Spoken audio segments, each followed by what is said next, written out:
Hey everybody, it's your boy SergDragon and welcome back to another edition of the Heavens Monsters podcast. Today we are going to cover February 10th of Raw and February 12th of NXT. With me today is Terrence aka T-Money. If you smell what the lion is cooking. So with that said, let's get it started. We have Seth freaking Rollins, the Messiah of Monday Night Raw, self-claimed. He's saying that the fans gave him that name. The Monday Night Messiah. The Monday Night Messiah. If they say the fans gave him that name, no, they didn't. No, he's calling it not really. With his disciples, the AOP and Buddy Murphy, his fellow one half of the tag team champions, they go and say that they're done with Viking Raiders and Kevin Owens, but nope, Kevin Owens is right there on stage saying otherwise. Well, actually, correct myself. Seth Rollins says before he even utters a word that his buddies, the Viking Raiders and Samoa Joe, were taken out and he's got no one to back him up. Mm-hmm. That no one is foolish enough to go against him. Anyone in that locker room. So now, Kevin Owens gets to talk and he says that you're beating us, but you haven't taken us out. Mm-hmm. Here comes the Viking Raiders beside him, all look like they're busted up. Seth Rollins joshes on that note that they were busted up, that you have soldiers beside you that can't even stand right. He goes and does this. Does that to one, and then the other guy, and he's like, they seem sturdy enough. Let's go. And they go to the ring, and while AOP as well as Buddy Murphy go on the offensive, we would have a familiar face who haven't seen in a while come up from behind Seth Rollins, and that's the submission Samoan submission machine. There you go. Samoa Joe making his return and his dominance to say that he is far from done ruining Seth Rollins' life as the Monday Night Messiah. See right there? There's Seth. Joe. He back. Yeah. Next up, what do we got, my brother? The Raw Women's Champion Becky Lynch versus Asuka. In that match, the rematch between Asuka and Becky Lynch. Yeah, it's a rematch at Royal Rumble, right? Well, yes. The Royal Rumble rematch? Yes. In which case, Asuka fought tooth and nail, trying to win, but ultimately didn't get the job done. And with a move, I had to go back on this because I'm like, oh, she tapped that? No. 1, 2, 3. Wait a minute. Becky Lynch is always one with the disarmor. Mm-hmm. So what the hell does she use as a means to getting the pinfall on Asuka? Out of nowhere, she throws the, I think you call it the Uranagi. Otherwise, better known as the rock bottom or the bookhead. Mm-hmm. She threw that out of nowhere and hit her and pinned her for the 1, 2, 3. Got it done. Yeah. After which is the part that you want to talk about. And that's other part. Shayna Baszler makes us a prize show up on Raw to attack Becky Lynch. And does she ever? Not only did she remove her mouth guard, I was like, huh? She ends up biting the back of the neck of Becky, going full-on vampire on her ass. There's a word for that. It's called maul. She mauled the back of her neck, people. She made it all bloody as hell. And after she's done, she's like, oh, dripping from the teeth and the mouth, showcasing her work. Becky Lynch is just, ow. I'm fine. And then when they put the alcohol, he's like, be gentle. See, this is why I like her better than Ronda Rousey. Mm-hmm. But the way things went, literally, Becky Lynch was just complaining and saying that she can handle it. She's fine, but she's clearly not fine. Mm-hmm. She's losing a lot of blood, and she could pass out at any second. So they went ahead and tried to put her in an ambulance. She said, don't touch me. And she goes into the driver's seat, pulls the driver out, and she's like, Becky, come on, Becky, don't do this, Becky. She's driving herself to the ambulance. Like, oh my goodness, girl, you out of your damn mind. You can't be driving on the Well, not under the influence, more like less influence of the fact that you losing blood, girl. Well, she, everyone knows. The originator who did that was Stone Cold Steve Austin. Yep. But, she's not tougher than Stone Cold. She's trying to be, but... She's the man. Yeah. Damn, your phone's blowing up. No, that's not bad. It's just the core thing. So. Oh, it is? That's fine. Yeah, don't worry about it. It's the best anyway. All right, next up. The Street Profits versus Mojo Rawley and Roderick Moss. With the Street Profits getting that hype on the fact of Mojo Rawley, they go and mention certain things that just piss them off. I forget what they were talking about. They burned him, though. By the looks of his face, they burnt him. Mm-hmm. They want the smoke. They want the smoke. They want the smoke. Yeah, they want the smoke. Let's go. Ultimately, they end up taking on in a tag team match between them two. And as soon as they tags in Moss, boy, hold on. Ooh, that came out of nowhere. Somebody's talking about me. Second sneeze means they're talking bad about you. So that was a one sneeze. That means somebody mentioned me. I think it's general manager, supervisor. General manager. I'm the supervisor, and the general manager that came in today. I think he's talking about me. In which case, we actually have Moss being tagged in and quickly being dealt with a spine buster. Not spine buster, right? Yeah, spine buster followed by a frog splash by the Street Profits, and it's called pay dirt. And it does give him the pay dirt, give him the win, getting that win bonus. And Moss is just laid out, and Mojo Rawley is looking at these guys as they walk into the crowd, partying in their victory. Mojo Rawley looks to his partner, trying to say how he's doing, when all of a sudden, out of nowhere, a schoolboy pin, and it's like one of the longest schoolboy pins imaginable because the referee doesn't realize there's a freaking pinfall, and the rules of the 24/7 championship was null and void during that tag team match. But the second the match is over, his buddy, his backup, his quarterbacker, whatever you want to call it, flatliner in the football terms, Moss goes for the pinfall of the schoolboy for 10 seconds by the time the freaking referee actually 1, 2, 3. Your new 24/7 champion is Moss. Is Roderick Moss. Damn. We right back to where we started with Mojo Rawley. Who's going to try to be there when Roderick Moss is going to show up. R-Truth? Yeah.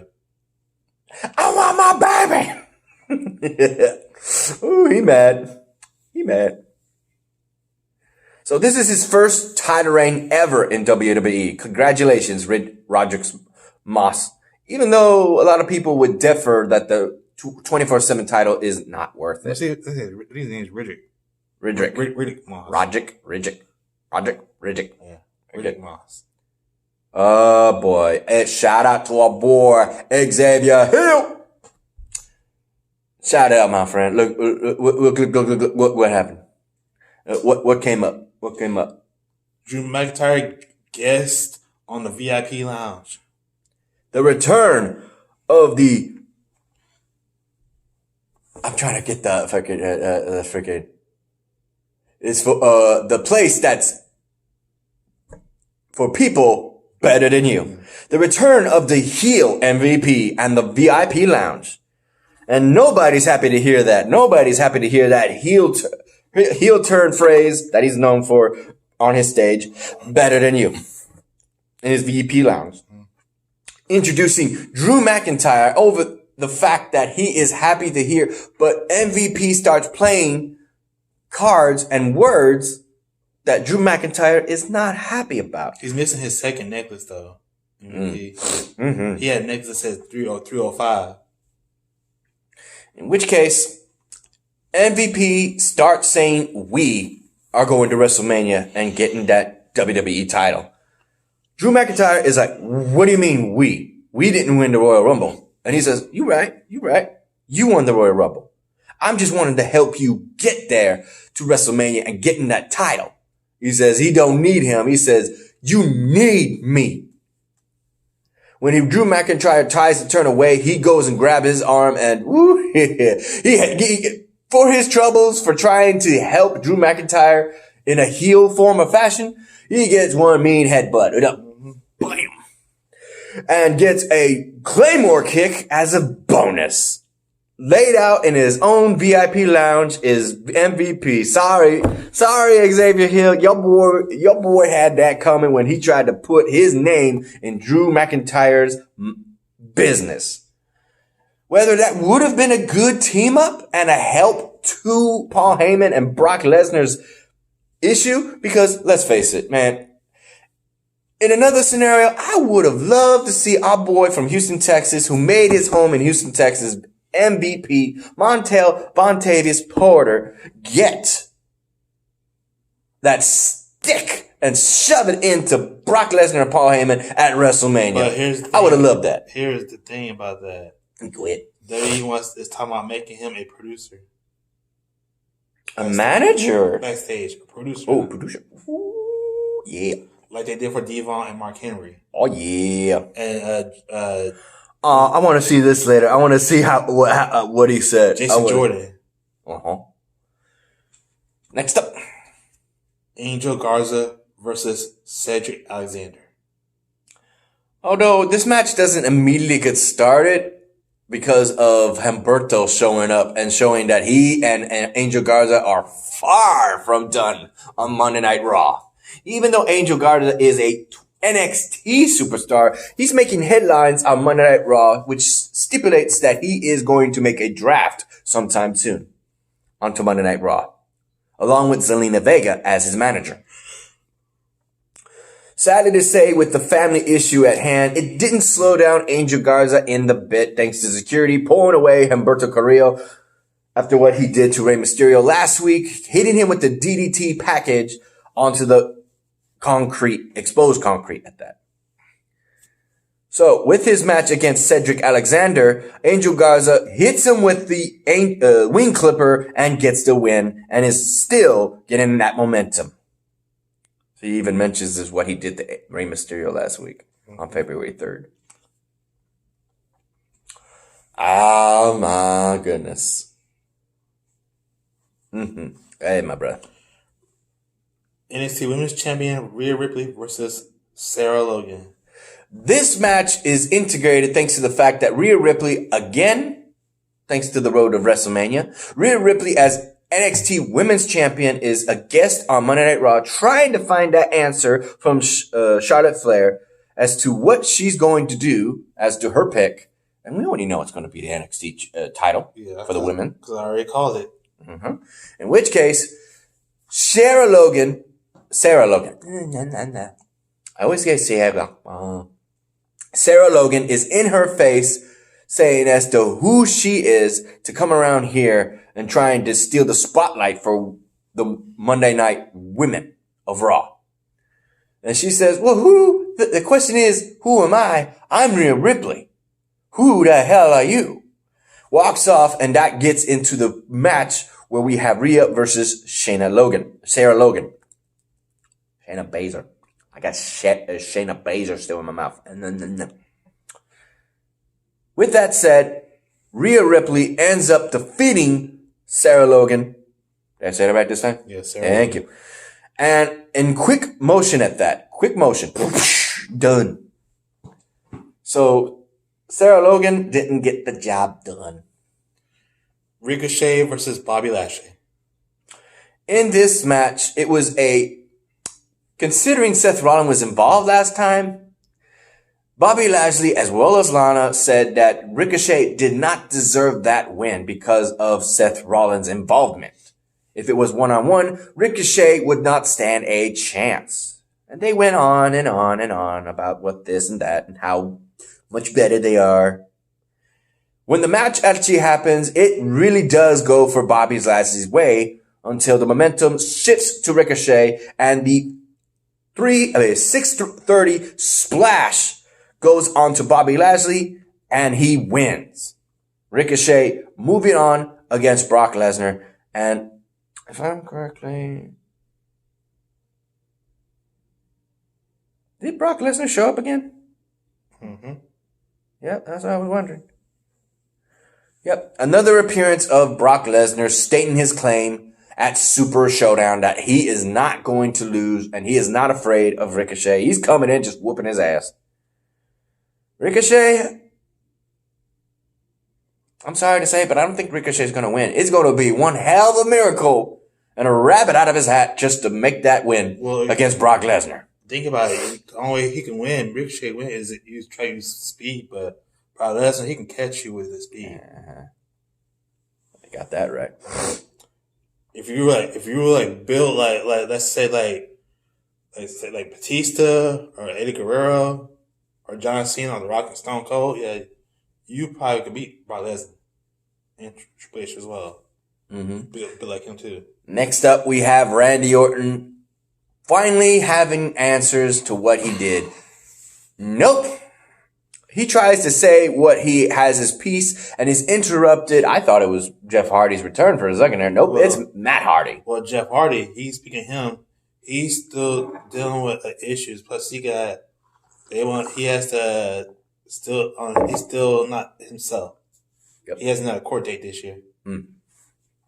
Even though there's another video of Matt Hardy on his YouTube channel with what's that goofy version of Jeff Hardy? The one with the chainsaw? Not chainsaw, the weed eater. That is what was his name? Right? I'm trying to remember. Yeah, let me see. I'm trying. We got Willow. We got Brother Nero. I don't know. I can't remember. Let's find out. In which case, while he's doing that, Matt Hardy goes in the ring and actually goes down memory lane as to why the hell. Oh, no. Itchweed, yeah. Itchweed was on his YouTube channel. You can't not recognize that getup he wears. The goggles, just your head. Yeah. Now that. Well, Matt Hardy asks him, why would you do it? Have you lost your mind? And goes down memory lane on all the things him and Edge and Christian, the Dudleys and all that, and how they revolutionized and how they had some dark times. When it actually gets into the fight, the RKO hits its mark on Matt Hardy and it's issued. Randy Orton attacks Matt Hardy. Yeah, it says it right there. And you saying that you want him to come back as the broken Matt? I do. Yeah, but they want him to go back to his original self. Bring back the Woken. We want the Woken brilliance. That's what we want. That's what we love. We want the Matt Hardy, the Hardy compound. We want the wonderful. Yeah, but they want him to stick with that one. And Fantastico. I know, but they want to stick with that because they miss it with him and Jeff Hardy was doing when they're in the Attitude Era. I mean, we love that too, but come on. Yeah. Get with the times. You know, that's the hot shit right now. What's next? Aleister Black versus Akira Tozawa. Quick work. Nothing else to say. Just quick work. The Black Mass, bam, roundhouse kick, fade to black for Akira Tozawa. And a few words would be then said by Aleister Black, saying that one of the famous phrases that he's not locked in with whomever he's in the ring with. It's they are locked up with him.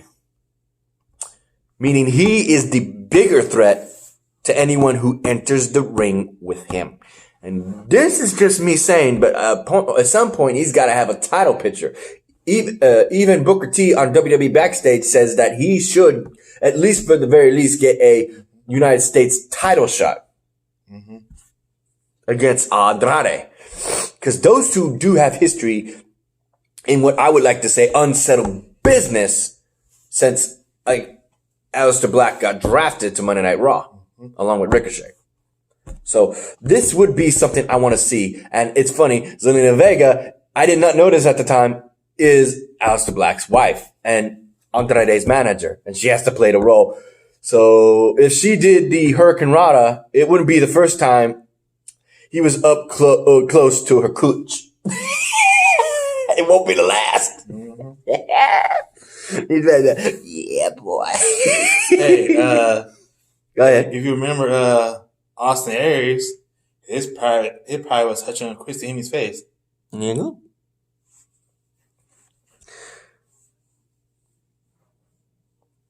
Yep. Before we get to the main event, I have to mention the fact that the ambulance that brought Becky Lynch came in on, or drove Alpha out, it came back, and she had words that she was looking for Shayna Baszler, even though she was injured. So at this point, since Shayna Baszler didn't show up, it means that the fact that she had already left and did her business. Mm-hmm. So it was just her spouting that fact that she is going to look forward to her at some point getting her shot at Shayna Baszler. Mm-hmm. So we do now officially have a title shot at WrestleMania. Yes, and I called it too. Yep. My question is, when is it going to happen? And it did happen with Shayna Baszler assaulting her at Monday Night Raw. It was one of my predictions. And it did happen. So with this, it means that Shayna Baszler is definitely going to be on Monday Night Raw now. Right? Mm-hmm. All right. And plus, there's also talk about, I don't know if you knew who Keith Lee is, they want to put him on either Raw or SmackDown, and guess who else they want?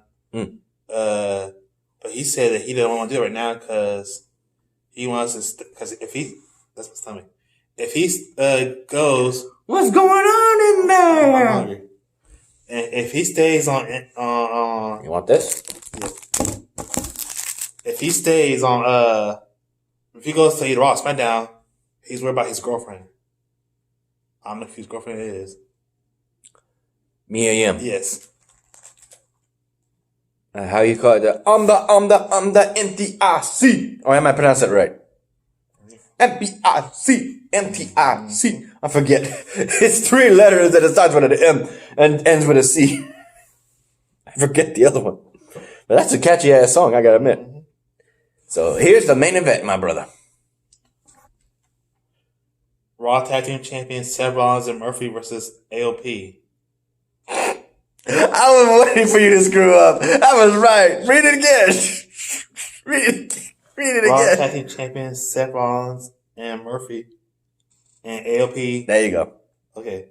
Versus Kevin Owens and Samoa Joe and the Viking Raiders. There you go. I was like, what, I forgot yeah, that's what I'm saying. Is he going to forget and say that you said that they fighting each other? I forgot about that. I forgot because, they screw up on your phone. I wish I could edit that. And add it to the blooper. But this is straight up video. This is straight up recording. Bloopers, ladies and gentlemen.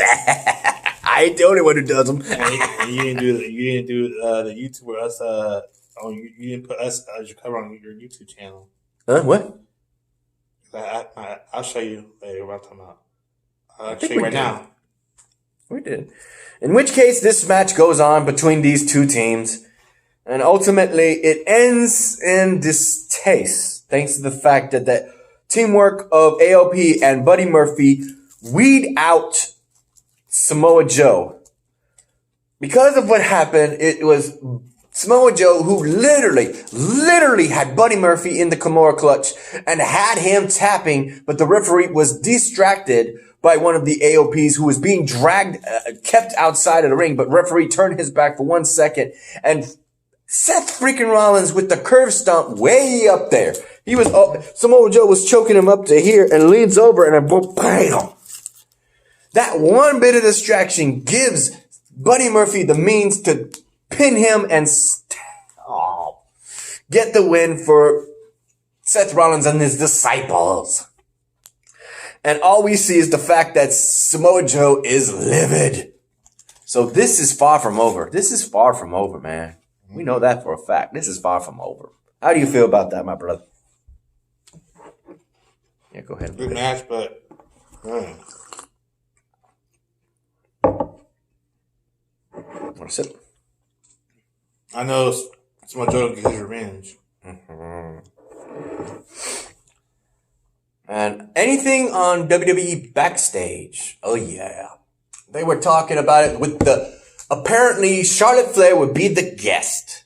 In which case, we also have confirmation, not on Monday Night Raw, but on WWE Backstage, that this Friday, tomorrow, John Cena will make an appearance on Friday Night SmackDown.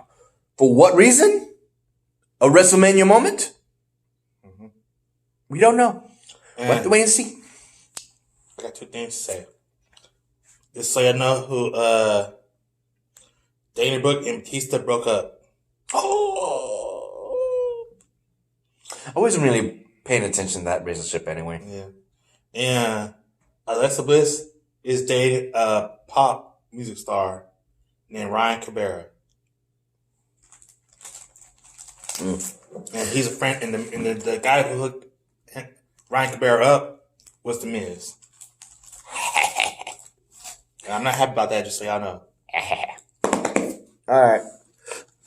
What Charlotte Flair was talking about, mostly was talking about the women's revolution and how it came from this to that to this to that, and how the reason why she's always in the stardom picture, why she's always in the title picture and the main event, isn't because, well, mostly partial to the fact that the management, WWE management wants her to be in the title picture, but mostly because she wants to better herself. And she has done this. She has, I'm not going to say she hasn't when you think about it, going back on it. She doesn't just fight people like Bayley, Becky, Asuka, and right now, Rhea Ripley. No. But she has fought other people too, like Carmella, like Naomi, like any of the iconics, like Dana Brooke, Natalia. She's fought people who haven't really been getting that push. She has given them that start of that airtime, and she always wants to help that person to pull them out. And she does like to go back to NXT like some other people who did that for her. And you know, some say that the reason why she's getting all that stuff because of her dad. Yeah, there's another person too. Another woman is now entering WWE Performance Center. I didn't hear who they say, but her father is a legend. And that she gives her, they asked her, what would you give to this advice for this girl who's been in the same position? And it's pretty much self-explanatory that don't look to this, don't look to that. If you want to make a name for yourself, you got to make your name for yourself. Don't always look to put your father's name in front first. Do that later when you do get stardom or something like that. You talking about the Rock's daughter? I don't know. Did she join the performance? Somebody did. Mm-hmm. Someone's daughter did. Mm-hmm. Yes. And I forgot the name. I'm bad with names. Yeah, she joined. She joined recently? Yeah, but she's got more years till she gets. I don't think it was her Rock's daughter though, because they didn't say you would think I would hear Dwayne "The Rock" Johnson's name so many damn times. Mm-hmm. It was somebody else's name. They said she had blonde hair. Mikey, put it in the comments down below because I know you watched it. You know what I'm talking about. Yeah, they said she joined and she's only 18 years old, but they don't let her. She's got I guess 2 or 3 more years till she gets older, become a superstar. Other than that, they just did this promo with CM Punk was in there too, and I asked you guys because I was confused. I know for a fact that they mentioned Booker T being 6-time WWE champion, world champion, 2-time Hall of Famer, and a 11-time tag team champion. Well, yeah, he's really, but he's a. He's really 14, but you can't say that that many times. I'm trying to think. All-round winner? Is that what you call it? Triple Crown. No, not that. An all-round. Meaning he won Intercontinental, United States, Tag Team, and World title. And TV title. And TNA Legends. Oh, no, WWE. WWE. Oh, okay, yeah. He's all-rounder champion. Something like that. Mm-hmm. And with CM Punk, a triple winner champion. I was like, what the hell is that? And would you explain that, my brother? He won all 3 world titles in his career. The first one was ECW.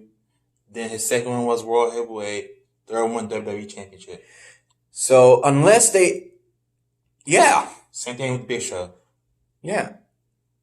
So since they took away the ECW, the potential third-time champion is one of the two titles in NXT. The NXT UK or the NXT title. No. That would be considered a triple winner now that NXT is getting big hops. No, not true. Tell you this. The third title is the NXT World title, not the NXT UK title.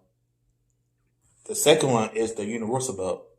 The first one is the WWE Championship. Yeah.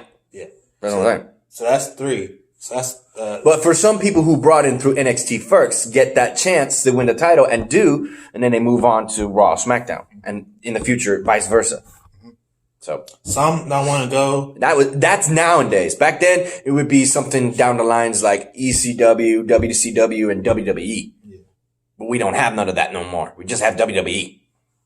We got the other branches, and things like Japan and Ring of Honor and Impact, and now AEW don't count. So, and they also don't count Lucha Underground, which Prince Puma, Ricochet, is like literally the first champion. But see, AEW only count is that they were both on Monday and Wednesday. And they had more championship belts. They had another faction. It would probably count. With that said, that's pretty much it for WWE Backstage. If there was anything else I missed, mention in the comments down below. If some of y'all don't remember, CM Punk is not a WWE superstar. He's just there. Yeah, he can smough off because he's working with Fox, not with WWE. Yeah, he doesn't. But he is a WWE. Not really. Icon, as far as we're concerned. A wrestling icon. Wrestling icon. Let's say that. Let's not put WWE name in there no more. No. Icon is like a legend, bro. Same thing as legend. Well, he is. No. He's been in Ring of Honor, Japan, all that, blah, blah, blah. But they don't count that. They talking about we've been there for years. I'm like saying like since. How many years was CM Punk in there? He only in there for since 2006. When did he leave? 2013. So 11 years. But Icon is someone like The Rock and Stone Cold and Shawn Michaels and Taking Triple H and John Cena. No, I did that math wrong. Hold up.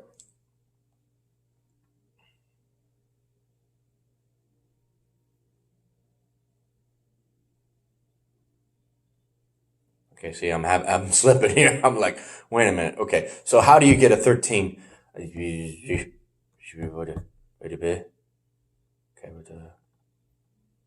yeah, 7 years. Never mind, 7 years. Yeah, so you gotta be an icon if you've been wrestling with WWE for let's say 22 or 23 years. Why the hell did I say 11? He's not an icon yet. Neither is Daniel Bryan or Roman Reigns or Seth Rollins yet. They haven't made that yet. Some people would actually argue with you on those names, saying that they deserve it. Yeah, I'm not saying that they don't. I'm saying that they haven't been there yet. Years. In which case, let's go ahead. While you look up NXT on the 12th of February, I'm going to give a shout out to our boys, the rest of the Heavens Monsters podcast members. We start with Xavier Hill, Mike Henry, and Andre Mitchell. A link to their YouTube pages will be in the descriptions down below. As always, give them a shout out. Go check them out. Give them a like and a thumbs up. Well, it's the same thing. And hit the subscribe button as that notification bell for their YouTube channels if you like the content. All you have to do is go check it out. Xavier likes to play games. Mikey likes to talk about sports as well as Xavier. And Andre, well, his is more of a backup to our podcast at my place and any other content that he may have. So go check it out. And a final shout out would be to Renee, Farrell, Chris Petrie, and Delvin. And of course, our boy T-Money right here. Damn, that was a big ass gulp. I heard that. You went, heard that go down your esophagus. I'm about to say windpipe. No, that goes to your lungs. We first start the night out with the fact of the recap of what happened last week, with the return of Velveteen Dream and the fact that Undisputed Era assaulted so many people, which led up to this. Roderick Strong is mad as hell for having his family members on Velveteen Dream's leg wear, ring gear, and it pisses him off to no deal. Usually when this happens, it's usually the guy who's being offended is the babyface, and the guy taunting the person is the heel. Undisputed Era and all four of its members are heels right now, so this is a very weird twist for a babyface to taunt the heel. Very weird. In which case, before Velveteen Dream would make his appearance on the big screen, he would have business to deal with Bronson Reed, the strong style heavyweight of Down Under, Australia. Courtesy of him being assaulted along with Kushida last week as a, casualty for looking for Tommaso Ciampa, Roderick Strong would immediately go right into the match with Bronson Reed, and ultimately Roderick Strong gets the win. That sucks. And then Velveteen Dream would continue on his taunting, as I was saying, showcasing that on his backside, meaning his ass, he says, "Feel the dream. Remember me, Maria? Or how you doing?" His wife, the name of his Roderick Strong's wife, and he even shows an image of his wife and his his daughter, with him, and then showcases his new leg wear gear that literally shows his Velveteen's Dream with his family, and that just sets Roderick Strong off to go look for him, and we don't hear nothing from that afterwards. Next up, Dakota Kai versus Candice LeRae. Another round between the revenge towards Dakota Kai and what she did at War Games and how she's been such a heel. Sadly to say, despite the fact that Candice LeRae had the momentum going for her almost at the end, it would be a quick turnaround by Dakota Kai in a reversal on a page from her husband, Johnny Gargano submission hold, in which case turns into a pinfall for the 3-second count and would be a win for Dakota Kai. Right after she ends up trying to chase her, Candice LeRae would then had her face into the ringside bell and then had the bell put into her belly, her midsection, or abdomen. Tegan Knox would then appear out of nowhere assaulting her, and it would be mentioned that they have a match at TakeOver Portland. It's going to be fun. And I believe it's going to be a street fight. It's going to be a street fight. Well, Captain of Team Kick. That's what she's called.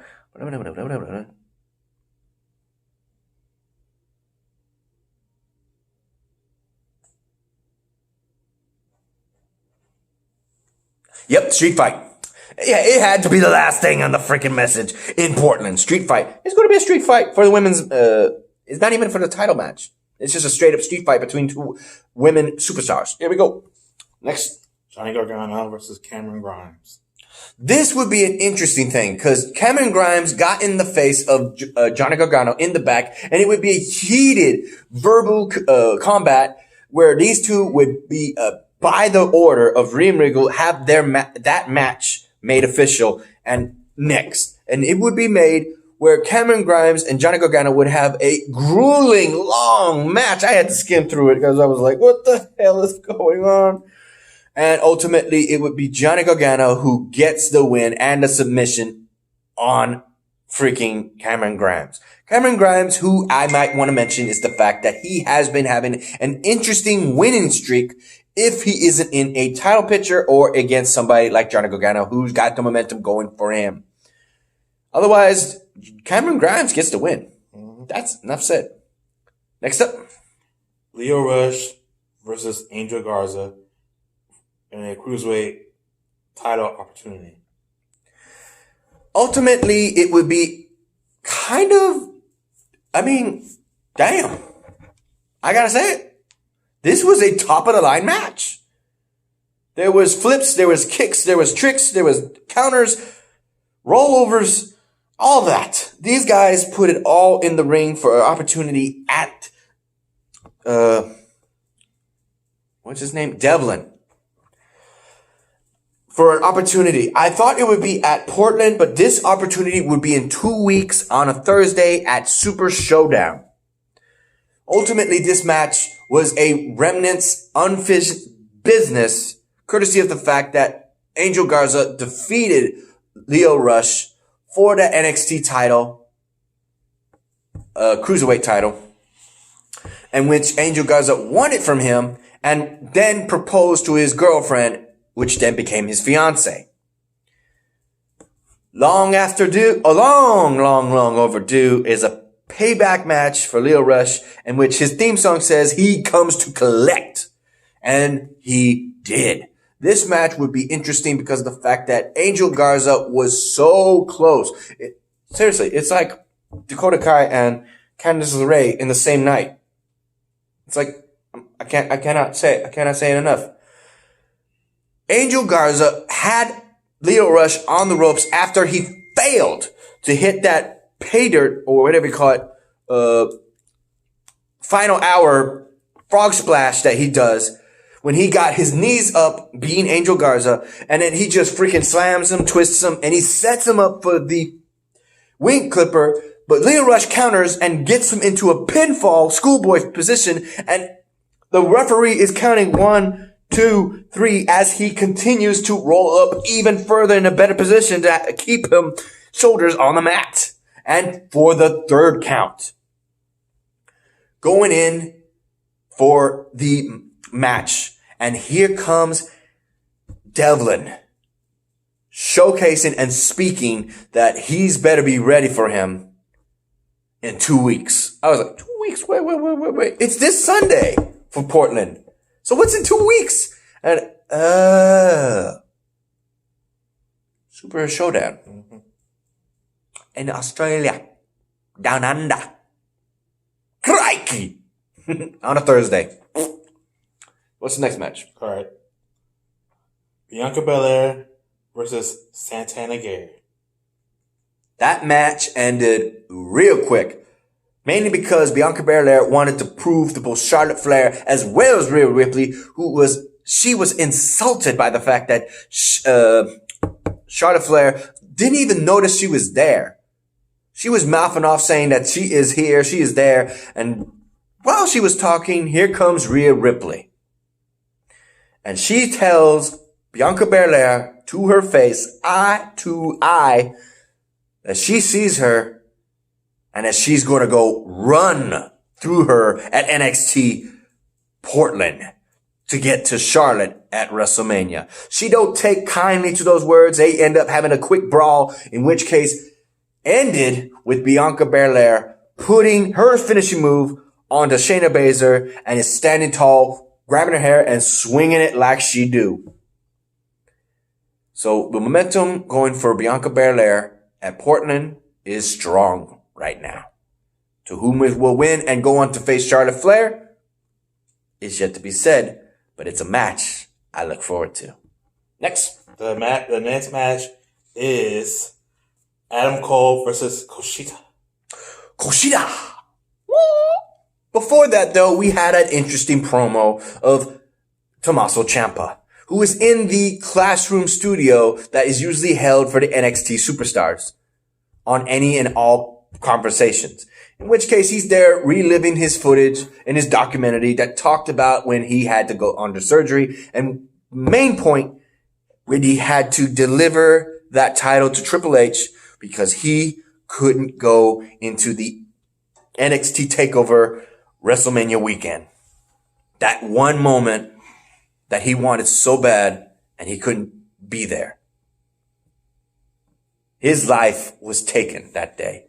He frustratedly says, and he slams at the last part of the promo, is he tells him to look into these eyes, and this man, Tommaso Ciampa, says that he has nothing else to lose. That once he gets his Goldie back, he's taken his life back.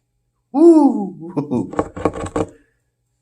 In the back, we also have Roderick Strong being interviewed as to how he's going to feel. Well, actually, it was mostly Tommaso Ciampa who tells Roderick Strong, don't worry about Velveteen Dream. We'll handle him.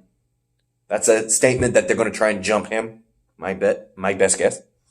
But he's being interviewed to how he's going to handle Tommaso Ciampa at Portland. He says, it's not going to be anything. It's going to be me taking this title with me as I go in and out, because I will do everything in my power. I will do whatever it takes to remain the NXT champion. And there's not a damn thing that Tommaso Ciampa can do. His words. So this thing would go out for Kushida as well as Adam Cole, and they top of the line match. Kushida with his submission style, acrobatic style, striking. He pushed Adam Cole to his limits, but Adam Cole got the drop on him with a super kick and had him running with the running, I don't know what he calls it, but last time I checked, it's a Shining Wizard running knee to the back. Wrong way. Back. I'm just shaking my brain and vision when I see that, when I do that. Of the head of Kushida to get the victory. And as soon as he wins, here comes Tommaso Ciampa walking in with his music slowly to the ring. And you would think that the Undisputed Era would take this opportunity to jump him, but it was just them.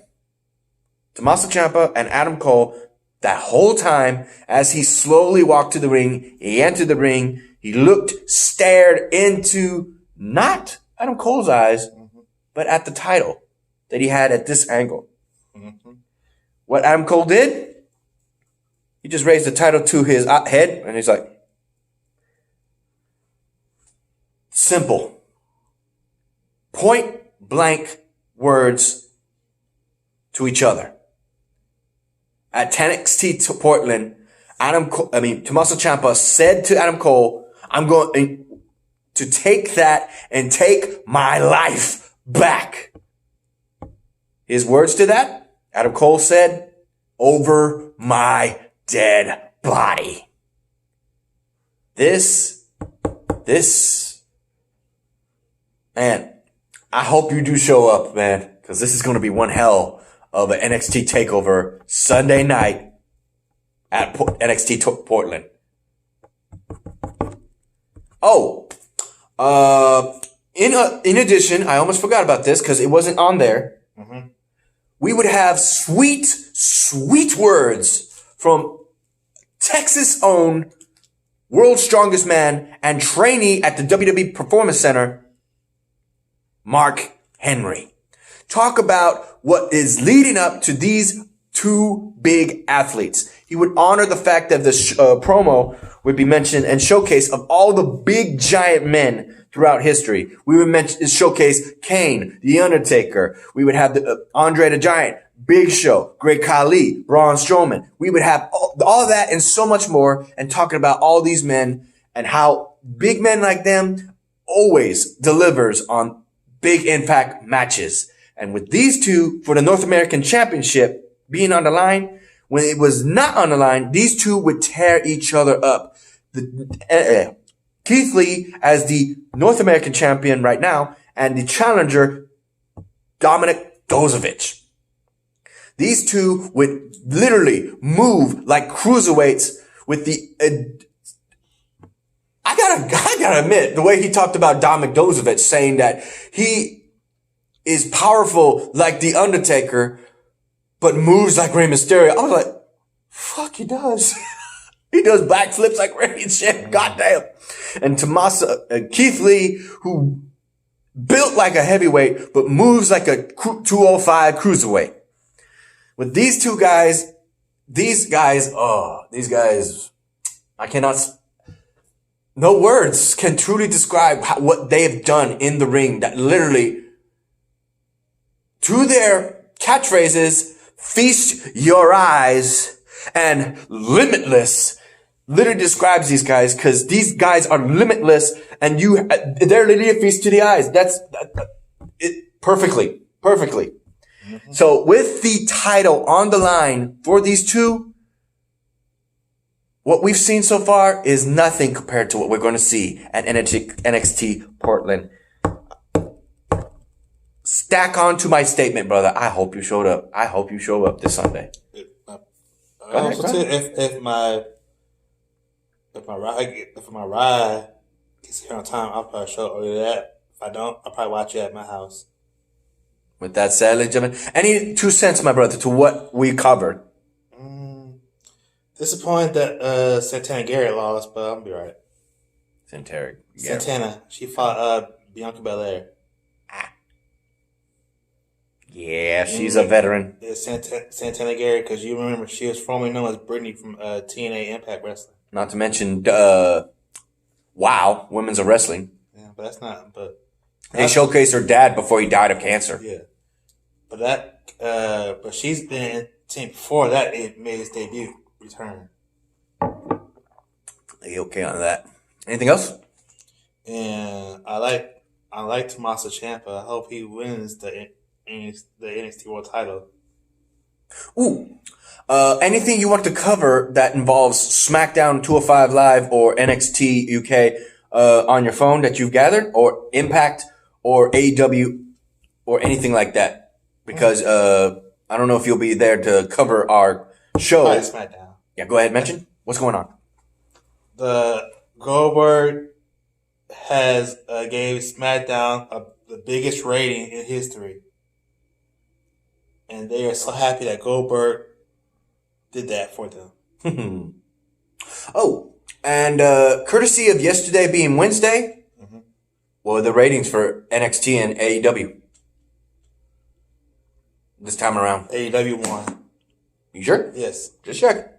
All right. Is that it, my brother? And great.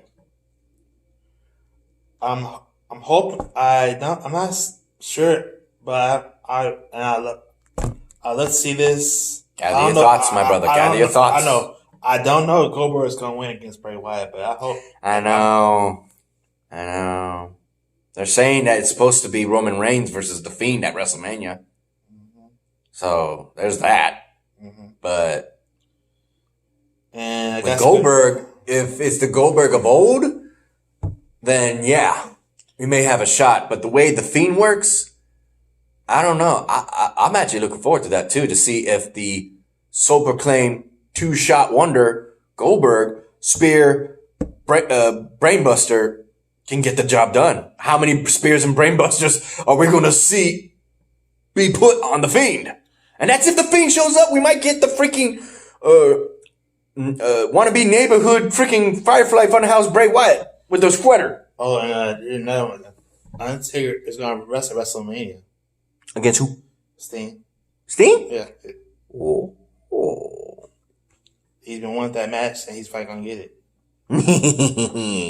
And y'all know Vince McMahon and the WWE and Triple H had a few with Matt Riddle because he wants to match with Brock Lesnar, but they're not going to give it to him because they told him no. You're not getting it. No. Because you had no respect for the company because you didn't want to listen to nobody when they told you no NXT wrestler is supposed to call out a Raw or SmackDown superstar. I don't know why not. Because the WWE has banned that rules from happening. Makes controversy and interesting reviews. That's the way I say it. But they just said no. Brock Lesnar said he does not want. He's not going to work with Matt Riddle. I'm noticing the time. It's already 54 minutes. I was like, damn. Yeah. I know this thing went into overtime. Yeah. With that said, ladies and gentlemen, I hope you enjoyed this video. Right? That's it? That's all you need to cover, bro? Yeah, that's it. All right. If you like this video, give it a thumbs up. You didn't? Give it a thumbs down. Hit that subscribe button if you like the content. Hit that notification bell. You missed out. I did. You were late. Oh, well. Right. Hit that subscribe button if you like the content and hit that notification bell for the next Heaven's Monsters podcast. I'm SergDragon. This is T-Money. And we'll see you guys in the next video this Sunday. at my place at NXT TakeOver Portland. I'll see you boys there, and I'll see you in the next video. Bye. Peace out.